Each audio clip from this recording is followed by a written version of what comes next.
Equity isn't your only option. In this episode of Capital Campus, we compare revenue based financing and traditional equity fundraising and explore which model might be a better fit for your startup, given its stage, given its revenue profile, and given the goals.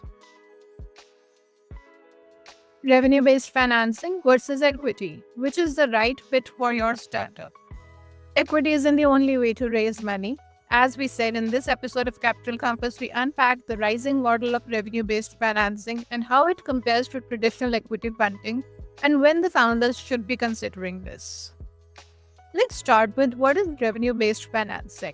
Now, revenue-based financing is a form of capital wherein you repay investors as a percentage of your monthly revenue, instead of giving up equity or settling fixed loan payments.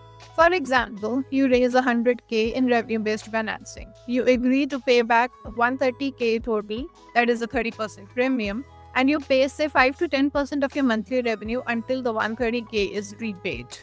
So the key traits out here is there is no dilution, there is a flexible repayment tied to performance, and there is no valuation negotiation. Now let's compare this to the equity funding, which is usually the way that it is done. Now, equity is the traditional VC route. You give up ownership in exchange of capital, and the investor is betting on a big exit to make the return.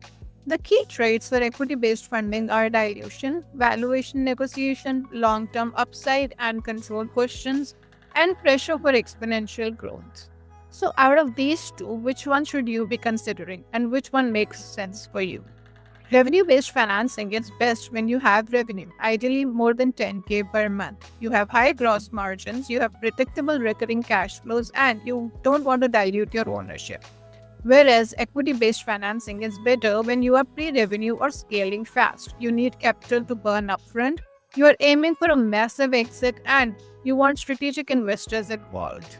Let's also look at the real trade-offs that are involved. Now, revenue-based financing sounds founder-friendly, and it is, but it does have its limits. For example, if you're giving up a share of your revenue, which affects your cash flow, it can be hard to quantify if you're too early or unpredictable, and it doesn't come with a network of strategic value that top VCs can provide.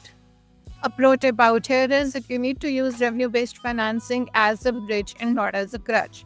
You need to combine it with equity after you know what the lifetime value of your customer is and what your customer acquisition cost is. So in closing, we can say that equity is equal to big bets and big dilution. Revenue-based financing is capital based on performance and there is no dilution. But you need to know your stage, your cash flow, and your goals and match the capital accordingly. This wraps up this episode of Capital Campus. If you're raising right now, share your pitch at pallavisehgal.com/submit pitch deck and we are happy to take a look. Thank you.